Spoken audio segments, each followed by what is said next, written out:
Well, greetings to you. Just a word, I think, today about electric cars, which I think is rather amusing in some ways, if not sad in others. Chief executives of automobile industries earn literally millions of pounds a year. It's fascinating that they make such balls of it, don't they? Anybody with an ounce of common sense could have said that nobody really, in any big numbers, are going to want electric cars. Why? Well, because they're not really very efficient. And they lose their value dramatically because the batteries don't last very long. Now, I'm not anti-electric car per se. Don't forget, I'm old enough to remember milk floats replacing horse and cart.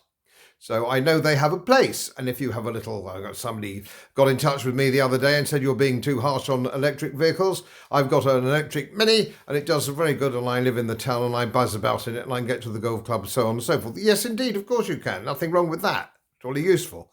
But generally speaking, as a replacement at the moment for petrol and diesel cars, they're not a substitute. But never mind about that. Let's leave that argument aside for other people to pick up on. What is interesting now is that the market is totally and utterly dominated by China. Nobody can compete with making electric cars, as competitively as China. And how can that be? Well, they have a lot of the rare earth metals in China already, which they need to make electric cars. They also have the cheapest energy in the world, or certainly close to it, whereas Britain has some of the most expensive energy in the world because of net zero. Loonies, net zero. So what actually happens to these things? Well, let's just have a look.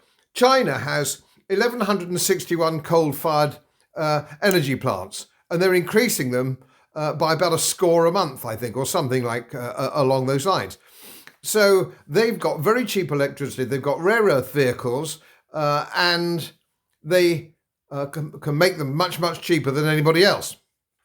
Okay, fair enough. So we've handed that market on a plate to China through net zero. Now, here's an interesting thing. I live quite close to Drax, which used to be the most efficient coal-fired power station in the world, or certainly in Europe. Now, they've got rid of coal. They burn wood chips from the other side of the world. They're imported from the New World, if you want. North and South America, it all comes in from there. They burn grass or miscanthus, whatever it is, or willow, which is grown where in Yorkshire up here we used to grow wheat or barley. Not very sensible, doesn't sound to me. So what we actually do, is we import these cars from the other side of the world, made cheaply with coal-fired energy, and when we have to pay for our own electricity to build cars, if we wanted to build electric cars, we're paying the highest price in the world. Because we're importing all the stuff from the other side of the world. Now, doesn't that strike you as being a little bit bloody crazy? Because it does to me. And it does beg the question I've said before, where the hell are the bloody trade unions? Your members are getting shafted on a daily basis. Punters buying cars are getting shafted on a daily basis. And it's not going to make one iota of difference to the temperature of this planet. Not one iota.